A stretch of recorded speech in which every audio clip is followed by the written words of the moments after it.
Verdad número 23. La historia de FNAF es una basura. Sí, amigo. Tiene toda la razón. ¿Qué estás diciendo acerca del lore de FNAF? Nosotros los FNAFers de corazón haremos que te arrepientas, insensato. Amigo, pero qué mierda. Hola, gente, ¿cómo están? Espero que sean todos nuevo para el canal, en el que les voy a comentar un poco acerca de lo anterior que vieron, de ese tipo de sketch. Amigo, por favor dejen su like, me cuesta hacerlo. Entonces, este conflicto que yo tengo con la historia de FNAF empieza desde muchísimo antes. Es más específicamente con la salida de Security Breach y con la salida de los libros, cuando empezaron a salir casi que mensualmente, o que salían hasta 3 por año. Que de verdad, desde ahí empezó a arder una llama en mí diciendo: amigo, la historia de FNAF es una porquería. Pero eso se confirmó cuando vi este video de acá. Que cuando vi ese video, digamos que la llama volvió a renacer. Y es por eso que hoy estoy para comentarles por qué toda la historia de FNAF me parece un bodrio, me parece una basura y una porquería, y algo que no debería de ser un estándar en los videojuegos de terror actuales. De primeras, les voy a decir que, como escucharon, mi problema comienza con la salida de Security Breach, ya que este fue el juego que hizo de la historia un espagueti que nadie está dispuesto a descifrar. Bueno, excepto ciertas personas, que eso se los comentaré después. Generando algo que sigue hasta ahora, llamado desorden narrativo. Que les digo de una vez que no soy aquí Stephen King como para decirles sobre cómo escribir una historia, pero sí estoy un poquito curtido en el tema. Cuando les digo esto de desorden narrativo, me refiero al mismo espagueti de antes, que aunque lo veas muy apetecible y esto y que lo otro, al final de cuentas lo miras de cerca y comienzas a notar muchas imperfecciones. Lo mismo pasa con el lore de FNAF, ya que mientras más de cerca lo miras te vas dando cuenta que no tiene ningún orden. Parece que todo está desorganizado y no existe una forma coherente en la que todos estemos de acuerdo para organizarla. Habiendo saltos de fechas, cambios de personajes, diferentes protagonistas, viajes entre presente, pasado y futuro, es un completo embole que se conecta con el siguiente punto. Y para abordar el siguiente punto, tengo que hacerlo de una forma no tan convencional. ¡Atención a la clase! En esta clase veremos algo llamado línea de tiempo, o también llamado cronología, que es la siguiente parte de este video, y por favor nadie se queje de mi letra. Bien, para comenzar todo esto, primero vamos a hablar de todo el embole que le hice acá. Acá lo que les hice es una cronología, una línea de tiempo, para tratar de explicar todo acerca del lore de Five Nights at Freddy's. Pues bien, para empezar, todos diríamos que todo empieza desde acá, no es del primer juego. Luego continúa en el segundo, luego continúa en el tercero, luego continúa en el cuarto, luego el CCL, el 6, la UCN, bla bla bla bla bla. ¿Qué es lo que pasa? Esto no es así, para nada es así, nunca fue así. Ya que, por ejemplo, el FNAF 2 pasa antes de FNAF 1. Es decir, que se indicaría justo acá, pasaría antes de FNAF 1. Luego, ahí sí tendríamos FNAF 1, luego avanzaríamos hasta FNAF 3, pero luego resulta que llegamos al cuarto juego. Y es que el cuarto juego tiene algo muy bonito, y es que el cuarto juego es antes de todo esto, inclusive antes de FNAF 2. Esto según teorías, que esa palabra es importantísima y quiero que todos la anoten.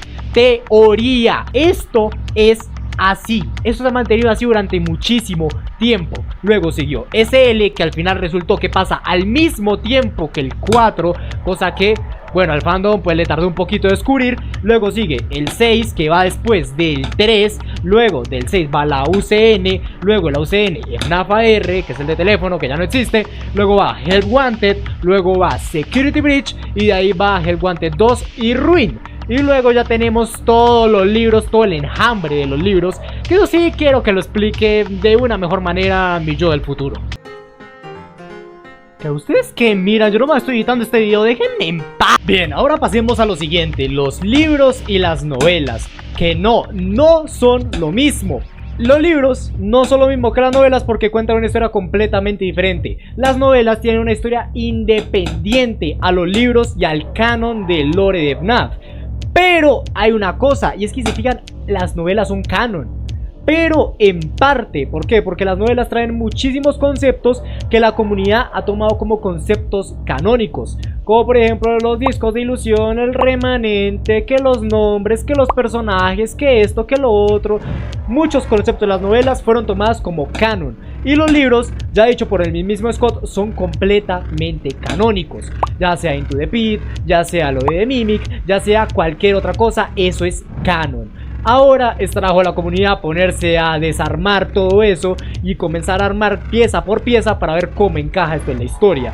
Pero esto tiene un problemón, y es que si se fijan, esto es un revoltijo, un espagueti que no permite una cronología. ¿Por qué? Porque si al señor Cawthon de repente mañana le da por decir, no, es que la verdad no me está gustando cómo está quedando la historia, así que ahora las novelas, ¿saben qué? Ahora van a ser canon, así de sencillo. Y eso cambia completamente las teorías, cambia completamente la historia, cambia todo. Así que eso tienes que ir mirándolo poco a poco, pero igual es una porquería. Y encima también se los voy a explicar en mi siguiente punto. El siguiente punto es algo que a mí, la verdad, me da bastante rabia, no sé cómo lo pueden permitir. Pero bueno, el fandom de FNAF es el fandom de FNAF, así que... En FNAF es ultra notorio que muchas cosas se escriben sobre la marcha, que aunque hace unos días vi un hilo que decía que todo acerca de Mimic ya era planeado, que poco se habla de cómo este bicho hizo que toda la historia de FNAF se fuera al caño, estoy seguro que Scott no planeó otras cosas, como por ejemplo la historia de FNAF 4, que a día de hoy ya me la tomo como un chiste, por lo que le hicieron con los libros, haciendo que el lore cambie a medida que Scott le dé por escribir un nuevo libro o un nuevo juego. No tiene sentido que se escriban las cosas sobre la marcha, porque pasa lo que les dije con las cronologías, no hay un orden evidente para organizar la historia y esto influye a cosas tontas cuanto menos. La que ven esta imagen, ¿no? Bueno, pues Scott un día puede decir que este robot es ultra importante en el lore y cambia toda la historia como se conoce hasta ahora, cosa que me recuerda mucho al caso de Akira Toriyama con Dragon Ball, ya que este no se acordaba de su propia historia y se inventaba cosas que anteriormente estaban explicadas, que esto fue algo por lo cual la comunidad de Dragon Ball se quejó durante años. Pero igual con el caso de FNAF, la historia es tal y como diga su creador, así que si Scott le da por decir que Freddy está siendo poseído por el hijo perdido de William Afton, pues bueno, eso sería el canon lastimosamente, y eso pasa gracias a escribir algo sobre la marcha sin ninguna planeación a futuro.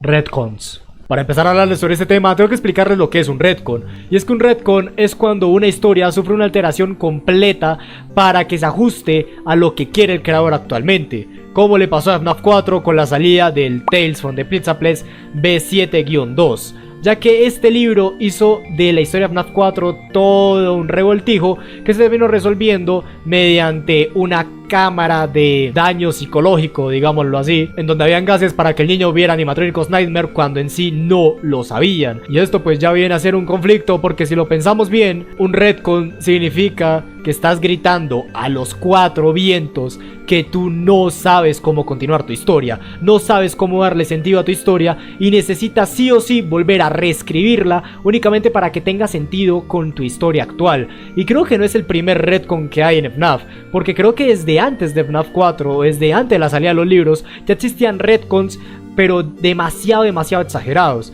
lo cual evidencia como siempre Scott ha preferido escribir todo sobre la marcha sin tener un plan alguno, pensando que la nueva cosa o el nuevo plan o el nuevo personaje que vaya a meter tenga sentido en el lore. Él no se preocupa por eso. ¿Por qué? Porque si no tiene sentido, pues únicamente modifica toda la historia para que tenga sentido con ese personaje, como lo hizo con The Mimic. The Mimic es el retcon viviente. Y gracias a este bicho hizo que FNAF 1, FNAF 2, FNAF 3, FNAF 4, FNAF 6, un montón de juegos se fueran retconeados para adaptarse a la historia de The Mimic, haciendo que un montón de cosas que antes ya estaban sobreentendidas o que ya estaban más que evidenciadas se vuelvan otra vez a teorizar gracias a la salida de un nuevo personaje, y ahora tenga que comprar más libros, ahora tengamos que ver más historia y ahora esto y que lo otro, porque la historia jamás va a ser una historia conclusa, siempre va a ser una historia especulativa. El siguiente tema que voy a tratar no es algo que le afecte directamente a muchas personas, pero a muchas otras les puede afectar, así que me parece horrible que la historia se relate en diferentes medios, ya que si tu historia no es capaz de contarse de buena manera y tiene que recurrir a productos externos para ser comprendida en su totalidad, ya estás cometiendo un error garrafal y a su vez es muy molesto para el consumidor. Porque por ejemplo, mírenme a mí, soy de LATAM, no tengo plata, lo cual hace que no pueda acceder a los productos de la franquicia, y para rematar soy feo. ¡Hey! Lo único que tengo es un peluche de Foxy que me regaló un amigo y un libro que me compré con mis ahorros. ¿Pero ustedes creen que tengo la más mínima idea de la historia?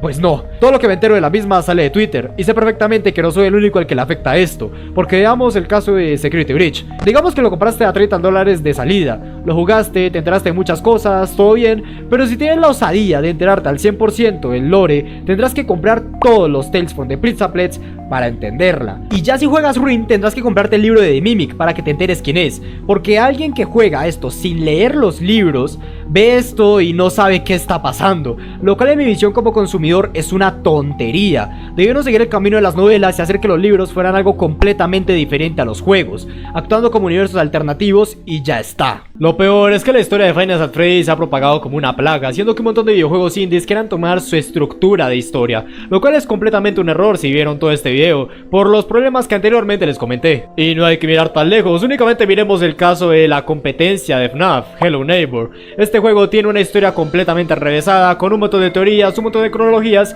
y hasta incluso le dijeron a MatPat que hiciera un video únicamente para que se popularice más el juego. Y es que esta fórmula que tomó la historia de FNAF la están copiando un montón de videojuegos más, como lo es Bendy and the Machine, Poppy Playtime o hasta incluso el odiado Garden of Banban, haciendo que ningún juego ahorita mismo tenga originalidad para contar una historia de inicio a fin, ya que los creadores únicamente se preocupan por darle un inicio a su historia, no darle un final. ¿Por qué? Porque su final se lo van a dar los teoristas o se lo van a dar sus propios fans, es así de sencillo. Ya que si tomas esa estructura, lo único que estás dejando en evidencia es que eres un desarrollador muy mediocre, que ni siquiera se toma el tiempo para darle la historia a su propio juego, dejándote como una burda copia del juego al que intentas imitar. Porque es así, cuando ves Hello Neighbor, Bendy and the Machine, Poppy Playtime o Garden of Banban, todos estos salieron de Five Nights at Freddy's porque siguen su misma estructura y ya está, no tienen ningún tipo de originalidad en cuanto a su historia como tal. Lo peor es que esta plaga se ha propagado alrededor de un montón de desarrolladores indies, y haciendo que estos videojuegos ya no brillen por su creatividad narrativa, sino únicamente por su jugabilidad, porque la narrativa ya es la misma en prácticamente todos los juegos. Los Mascot Horror ahora son así, no tienen nada de originalidad ni de creatividad